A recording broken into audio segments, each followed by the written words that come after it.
राधे राधे, जय श्री कृष्णा। मैं सीमा सिंह बड़ों को चरण स्पर्श, छोटों को प्यार और बराबर वालों को तहे दिल से नमस्कार करती हूँ। आज हम सावन मास के महात्म्य का 12वां अध्याय सुनेंगे। अब तक हमने 11 अध्याय सुने हैं। आशा करती हूँ आपको सभी अध्याय अच्छे लग रहे होंगे। अगर आपका कोई भी अध्याय सुनने से छूट गया है तो डिस्क्रिप्शन बॉक्स में मैं उसका लिंक छोड़ दूंगी। आप वहाँ से अपना छूटा हुआ अध्याय सुनकर पुण्य लाभ कमा सकते हैं। और अगर आपको ये अध्याय अच्छे लग रहे हैं तो इसे ज़्यादा से ज़्यादा लाइक करें, अपने दोस्तों रिश्तेदारों में ज़रूर शेयर करें ताकि उन्हें भी सावन मास के महात्म्य को सुनने का संपूर्ण फल प्राप्त हो। और हमेशा की तरह आपसे एक करुण रिक्वेस्ट है कि अगर अभी तक आपने मेरे चैनल को सब्सक्राइब नहीं किया है तो कृपया मेरे चैनल को सब्सक्राइब करें ताकि मेरा आगे आने वाला वीडियो सबसे पहले आपको मिले।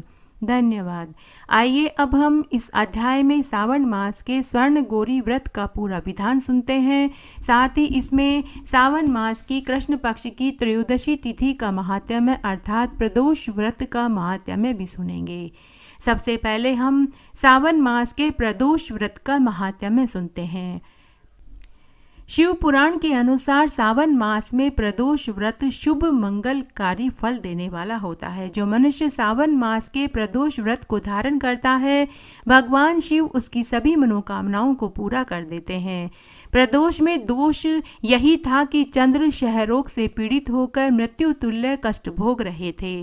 तब भगवान शिव ने यह दोष दूर किया और चंद्र को अपने मस्तक पर धारण कर लिया। जिस प्रकार सावन मास की दोनों एकादशी करने का फल मिलता है, उससे भी 10 गुना फल सावन मास के प्रदोष तिथि का व्रत करने से मिलता है। कहते हैं कि चंद्र के सुधार होने से मनुष्य का शुक्र सुधरता है और शुक्र सुधरने से बुध भी सुधरता है। सावन मास की प्रदोष तिथि का व्रत करने से मनुष्य का चंद्र सुधरता है, जिससे उसके भाग्य का उदय होने लग जाता है। हर महीने में 2 प्रदोष व्रत आते हैं, कृष्ण पक्ष की त्रयोदशी और शुक्ल पक्ष की त्रयोदशी तिथि। इस दिन सुबह व संध्या दोनों समय भगवान के शिवालय में जाकर पूजा करने का अक्षय फल मिलता है। प्रदोष का व्रत सावन व कार्तिक मास में शुरू करने का अधिक पुण्य फल मिलता है।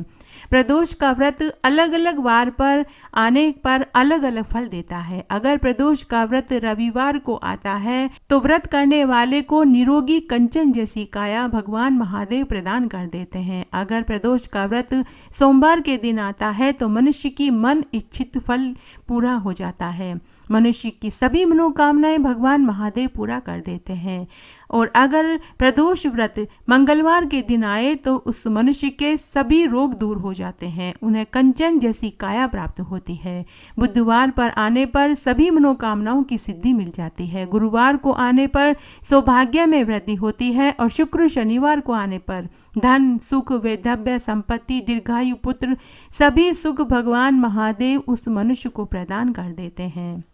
सूर्यास्त से 3 घटी पूर्व के समय को प्रदोष काल माना जाता है। सूर्यास्त से 1.25 घंटा पूर्व के समय को प्रदोष काल कहते हैं।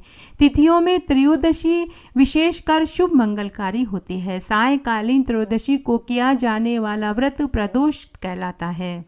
इस व्रत को करने से सांसारिक दुखों से मुक्ति मिल जाती है। धन, पुत्र, पौत्र, यश, कीर्ति, ख्याति, वैभव सभी सुख इस व्रत को करने से मिल जाते हैं। यह व्रत धर्म और मोक्ष से जोड़ता है। काम, क्रोध, लोभ, माया से मुक्ति प्रदान कर देता है। भगवान महादेव सनत कुमार से बोले कि हे सनत कुमार, प्रदोष व्रत करने से गरीबी, मृत्यु का भय, दुख नहीं उठाना पड़ता। इस व्रत को करने वाले पर मेरी तुरंत कृपा बरसती है। मैं अपने भक्तों के जीवन में सुख, शांति, समृद्धि भर देता हूँ। हे सनत कुमार, जो मनुष्य प्रदोष का व्रत पूरी निष्ठा, लगन, सच्चे हृदय से करता है, उसके सभी कष्टों का मैं निवारण कर देता हूँ। उसे कभी फिर दरिद्रता का दुख नहीं झेलना पड़ता। वह मनुष्य इस जीवन के समस्त सुखों को भोगकर मरने के बाद मेरे शिवलोक में आनंद सुख पाता है। वह मनुष्य इस संसार में आवागमन के चक्र से छूट जाता है। उसे फिर दोबारा संसार में गर्भगृह की पीड़ा नहीं उठानी पड़ती। उसे मरते समय की पीड़ा नहीं झेलनी पड़ती। उसके लिए यम मार्ग सुगम हो जाता है। उसे लेने के लिए शिवगण पुष्पक विमान लेकर आते हैं। हे सनत कुमार, त्रयोदशी व्रत करने से सुख, दीर्घायु, पुत्र, अखंड सुहाग बढ़ता है। शत्रुओं का मैं नाश कर देता हूँ और व्रती मनुष्य के मित्रों में वृद्धि कर देता हूँ। हे सनत कुमार, प्रदोष व्रत करने से मनुष्य के सभी पापों को मैं धो डालता हूँ। मरने के बाद उसे सीधे मोक्ष प्राप्त होता है। हे सनत कुमार, 1,000 गाय दान करने का जो पुण्य फल मिलता है, वही पुण्य फल प्रदोष व्रत करने से ही मैं प्रदान कर देता हूँ। उसे मैं उत्तम लोक प्रदान कर देता हूँ। समस्त तीर्थों में जाकर स्नान करने से, सूर्य ग्रहण और चंद्र ग्रहण में तीर्थों में स्नान करने, दर्शन करने से, तीर्थों में जाकर 1,000 ब्राह्मणों को भोजन कराने, दान करने, कई अश्वमेध यज्ञ और राजसूय यज्ञ करने से जो फल मिलता है, वही फल मैं व्रती मनुष्य को प्रदोष व्रत करने से ही प्रदान कर देता हूँ। हे सनत कुमार, सावन मास के प्रदोष व्रत करने से मनुष्य के कायिक, वाचिक, मानसिक सभी पाप धुल जाते हैं। कृष्ण पक्ष और शुक्ल पक्ष की दोनों त्रयोदशी व्रत में कभी भी मनुष्य को अंतर नहीं करना चाहिए। मुझे ये दोनों तिथियां अधिक प्रिय है। इसके पीछे एक पौराणिक कथा इस प्रकार है। एक बार चंद्र को क्षय रोग हो गया, जिसके चलते उन्हें मृत्यु तुल्य कष्ट उठाना पड़ रहा था। सभी देवता उनके दुख से दुखी हो रहे थे और कोई भी उनकी मदद करने में समर्थ नहीं था। तब भगवान महादेव ने उन्हें त्रयोदशी के दिन पुनः जीवन प्रदान करने के लिए चंद्र को अपने सिर पर धारण कर लिया और उन्हें जीवन दान प्रदान किया। अतः इसीलिए इस दिन को प्रदोष नाम दिया गया। हर महीने जिस तरह 2 एकादशी तिथि आती है, वैसे ही प्रदोष भी 2 आते हैं, कृष्ण पक्ष और शुक्ल पक्ष की त्रयोदशी। त्रयोदशी यानी 13 अर्थात प्रदोष नाम पड़ा। तब सनत कुमार ने भगवान महादेव से पूछा कि हे भगवान, एक मनुष्य को प्रदोष के कितने व्रत करने चाहिए? तब भगवान महादेव सनत कुमार से बोले कि हे ब्रह्मपुत्र, प्रत्येक मनुष्य को अपने जीवन काल में 11 या फिर 26 प्रदोष के व्रत करने चाहिए और व्रत करने के बाद उद्यापन करना चाहिए। बिना उद्यापन के व्रत का संपूर्ण फल मैं प्रदान नहीं करता। इसलिए मनुष्य को सावन मास में ही प्रदोष के व्रत शुरू करने चाहिए और प्रदोष का व्रत करने के बाद लगातार 26 या 11 व्रत करें। उसके बाद इसका विधि विधान से ब्राह्मण के द्वारा उद्यापन करवाएं। भगवान महादेव सनत कुमार से बोले कि हे सनत कुमार, जो कोई भी मनुष्य सावन मास में मेरे इस प्रदोष व्रत के महात्म्य को सुनता है, सुनाता है, मैं उसको सभी सुख प्रदान कर देता हूँ। धन, वैभव, सुख, संपत्ति, अखंड सुहाग, पुत्र पौत्र सभी सुख प्रदान कर देता हूँ। सनत कुमार भगवान शिव से बोले कि हे ईश्वर, आज मैं आपके मुखारबिंद से सावन मास के महात्म्य को सुनना चाहता हूँ। कृपया करके आप मुझे सावन मास के महात्म्य को सुनाइए कि सावन मास सभी मासों में क्यों श्रेष्ठ है, क्यों इस मास में स्नान करने से मनुष्य के सारे पाप धुल जाते हैं।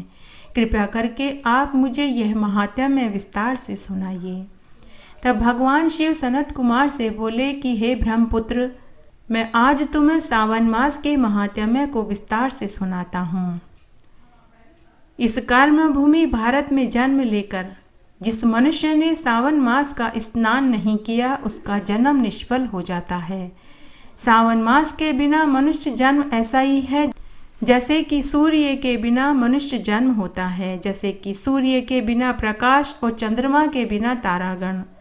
व्रत, तप और दान से भगवान इतने प्रसन्न नहीं होते जितने कि सावन मास में स्नान करने से प्रसन्न हो जाते हैं। जैसे सूर्य से अधिक कोई तेजवान नहीं, वैसे ही सावन मास में स्नान के समान कोई यज्ञ, तप और दान नहीं है।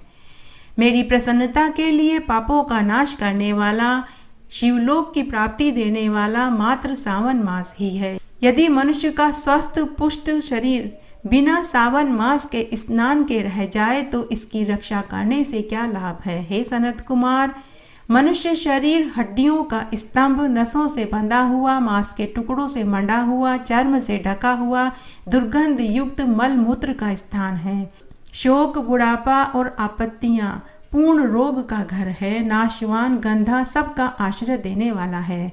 दूसरे के दुख देने से दुखी, ईर्ष्या करने वाला है। लालची, कृतघ्न और नाशवान है। दुख से भरा हुआ, दुख को धारण करने वाला, दुष्ट, इन तीनों दोषों से भरा हुआ है। अपवित्र है, स्वभाव में ही अधर्मी, तृष्णा से पूर्ण, काम, क्रोध, लोभ रूपी नर्म के द्वार पर खड़ा हुआ है। जैसे कीड़ों और विष्ठा से पूर्ण शरीर अंत में नष्ट होकर कुत्तों के काम आता है, वैसे ही यह शरीर सावन मास के बिना व्यर्थ है। जल में बुलबुले की भांति, तुच्छ जंतुओं में मक्खी के समान यह शरीर सावन मास के स्नान के बिना मरण के समान है। बिना सावन मास में मेरी पूजा न करने वाला ब्राह्मण, बिना दक्षिणा के श्राद्ध, ब्राह्मण रहित क्षेत्र, आचार रहित कुल सब निष्फल है।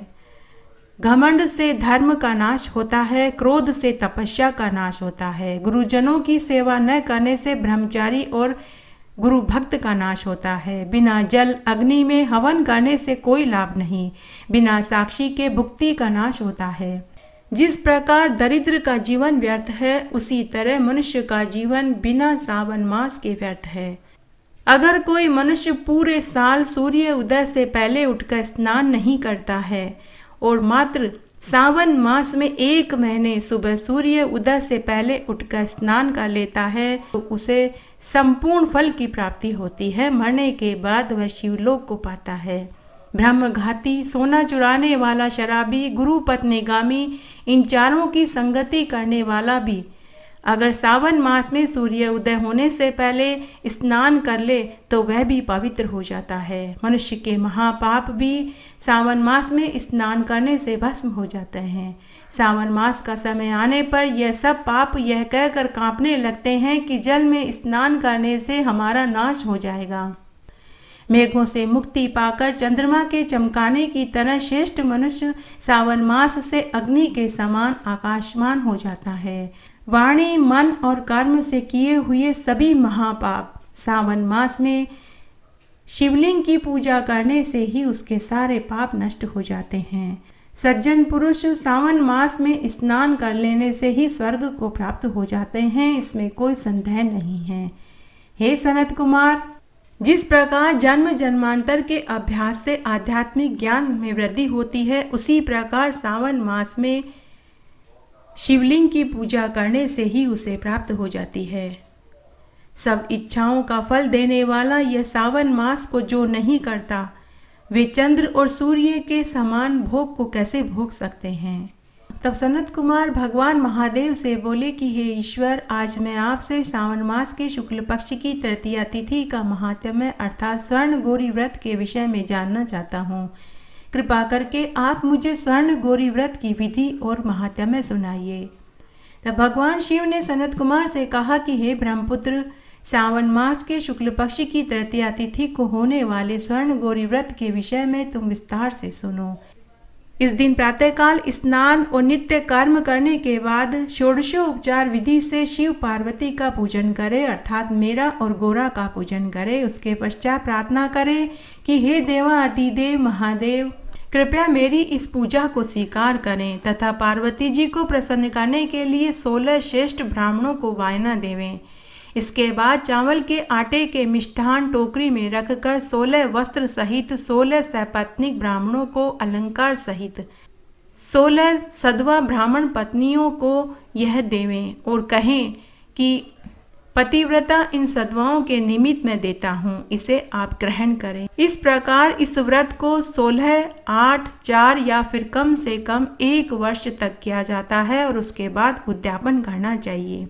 पूजन के पश्चात स्वर्ण गौरी व्रत कथा को सुनना चाहिए। तब सनत कुमार ने भगवान महादेव जी से कहा कि हे देव, इस व्रत को पहले किस किस ने किया और उसका क्या महात्म्य है, इसकी विधि और उद्यापन के विषय में भी मुझे कहिए। तब भगवान शिव ने कहा कि हे सनत कुमार, पहले जिसने इस व्रत को किया मैं उसकी कथा तुम्हें सुनाता हूँ, तुम ध्यान से सुनो। प्राचीन काल में सरस्वती नदी के किनारे सुवीला नामक एक महान पुरी थी और चंद्रप्रभ नाम का एक राजा उस पुरी में राज्य करता था, जो कुबेर के समान धनवान था। महादेवी तथा विशाला देवी नामक उनकी 2 रानियां थीं, जो बड़ी ही सुंदर थी। राजा को बड़ी रानी से बहुत प्यार था। एक दिन राजा शिकार खेलने के लिए वन में गया। वन में सिंह, शार्दूल, सूअर, अरना, भैंस, हिरण, हाथी का शिकार करने लगा। पूरे दिन राजा शिकार करता हुआ इधर उधर भटकता रहा। तब शाम को वह प्यास से व्याकुल हो गया और वह वन में घूमने लगा।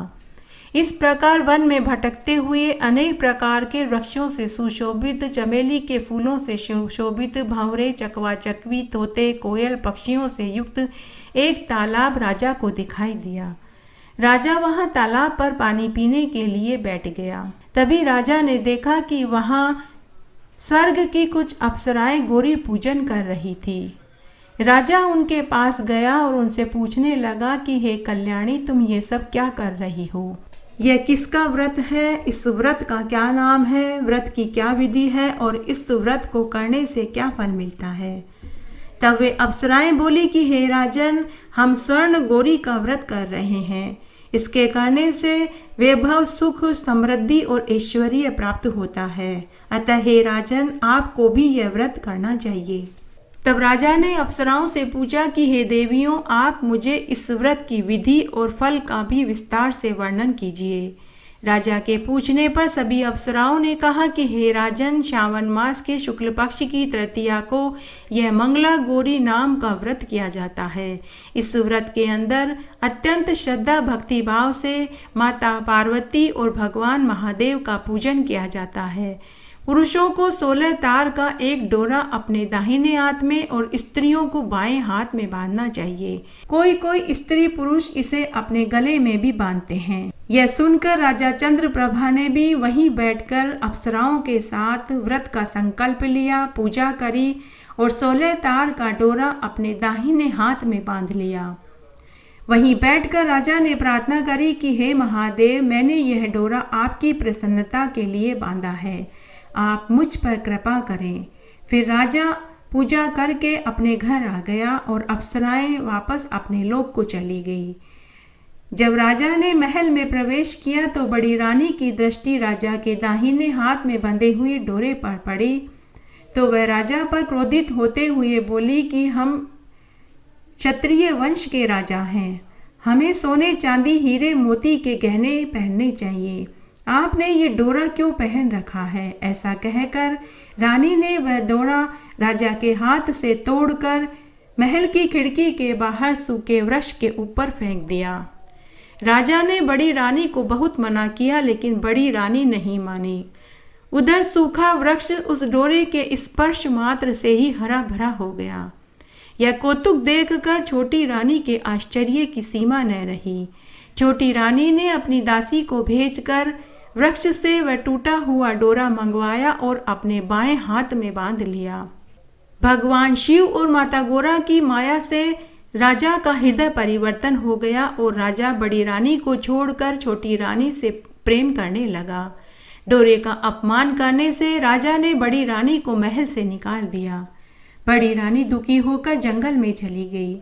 महादेव जी का मन में स्मरण करती हुई वह कई ऋषियों के आश्रम में गई, लेकिन सभी जगह उसे तिरस्कार का सामना करना पड़ा। इस प्रकार बड़ी रानी वहां वन में ही तपस्या करने लगी।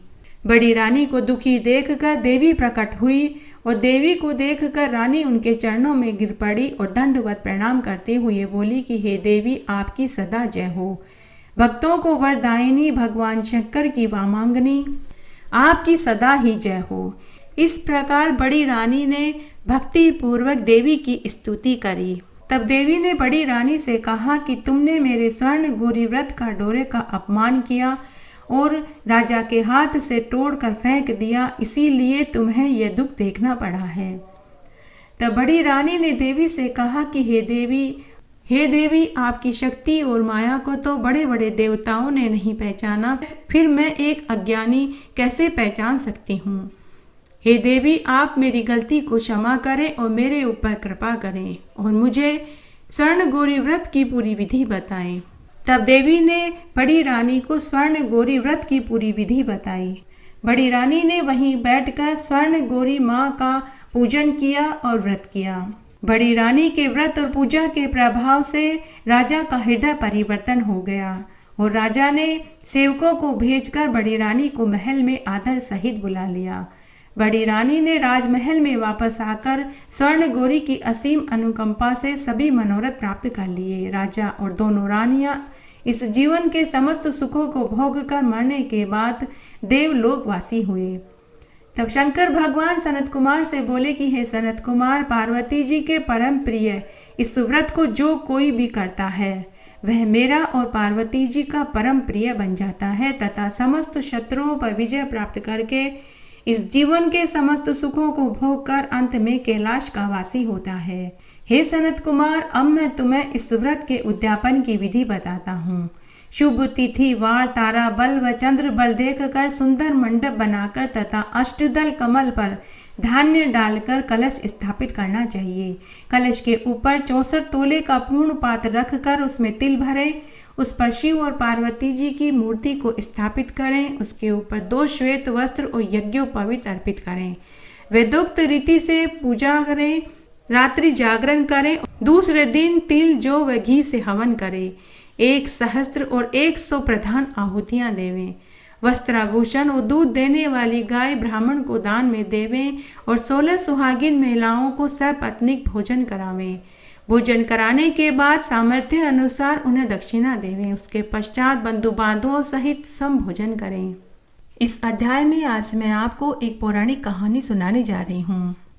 राजा दक्ष की 27 पुत्रियां थीं। उन सब का विवाह चंद्रमा के साथ इस शर्त पर हुआ कि चंद्रमा सभी के साथ समान व्यवहार करेंगे। उन्हें प्रसन्न रखने के लिए चंद्रदेव हर रात एक एक के पास जाते थे। रोहिणी सभी बहनों में सबसे सुंदर थी, इसलिए चंद्रदेव को सर्वाधिक प्रिय लगती थी। कोई भी यह कह सकता था कि उन्हें रोहिणी सबसे अधिक पसंद है, क्योंकि वे जिस रात रोहिणी के पास जाते थे उस रात उनका तेज अत्यधिक होता था। शेष पत्नियों को रोहिणी से ईर्ष्या होने लगी। दुखी होकर वे अपने पिता के पास शिकायत लेकर गई। राजा दक्ष ने चंद्रदेव से कहा कि तुमने मेरी सभी पुत्रियों को समान प्रेम करने की प्रतिज्ञा करी थी, पर तुम एक को ज़्यादा प्रेम करते हो, बाकी सभी से तुम अधिक प्रेम नहीं करते हो। तुमने अपनी प्रतिज्ञा को तोड़ा है, इसलिए मैं तुम्हें शाप देता हूँ कि तुम्हारी चमक नष्ट हो जाएगी। शाप पाकर चंद्रदेव बहुत दुखी हो उठे। उन्हें अपनी चमक पर बहुत ज़्यादा घमंड हो गया था। अब उनकी सुंदरता का भान किसी को नहीं होगा। चंद्रमा ही जीवन रूपी अमृत बखेरते थे, जिसे पीकर शेष देव दीर्घ और शक्तिशाली जीवन प्राप्त करते थे। इस शाप के कारण जीवन रूपी अमृत भी नष्ट हो गया। इस कारण सभी देवताओं की शक्ति कम होने लगी। सभी देवता ब्रह्मा जी के पास मदद मांगने के लिए गए। ब्रह्मा जी ने कहा कि चंद्रमा, आप 10 करोड़ महामृत्युंजय मंत्र का जाप करो। इससे शिव भगवान प्रसन्न होंगे और वही आपको आपकी चमक लौटा पाएंगे, और कोई उपाय हमें दिखाई नहीं देता। तब चंद्रमा को और कोई उपाय दिखाई नहीं दिया, तो चंद्रमा ने महामृत्युंजय जाप करना शुरू कर दिया। तब चंद्रदेव ने कठोर तपस्या शुरू कर दी। कई वर्षों तक वे महामृत्युंजय मंत्र का जाप करने लगे। अब एक दिन महादेव जी प्रसन्न होकर चंद्रदेव से बोले कि तुम्हारी तपस्या से मैं प्रसन्न हुआ। हे चंद्रदेव, तुम कोई वर मांगो। चंद्रमा ने कहा कि हे प्रभु, अगर आप मुझे आशीर्वाद देना चाहते हैं तो मुझे यह आशीर्वाद दीजिए कि मुझे मेरी चमक वापस मिल जाए। तब भगवान शिव ने कहा कि तुम्हें महान राजा दक्ष ने शाप दिया है। मैं उससे मुक्त तो तुम्हें नहीं कर सकता, परंतु मैं तुम्हें आंशिक रूप से चमक तुम्हारी लौटा सकता हूँ। तब से ही चंद्रमा कुछ ही रातों में चमकते हैं। उनकी 27 पत्नियां आज 27 नक्षत्रों के नाम से जानी जाती है। ऋग्वेद में भी इसका पूरा वर्णन आता है। ये 27 नक्षत्र एक पट्टे के रूप में धरती के चारों ओर स्थित हैं। चांद का उगना हर रात एक एक नक्षत्र में होता है, और वह बारी बारी से अपनी हर पत्नी के साथ एक रात बिताते हैं। इस तरह आज मैंने आपको सावन मास के महात्म्य का ये 12वां अध्याय सुनाया। आशा करती हूँ यह आपको जरूर पसंद आएगा। मेरे साथ बने रहने के लिए आपका धन्यवाद। आगे की कथा कहानी के लिए भी आप इसी तरह मेरे साथ बने रहें। धन्यवाद।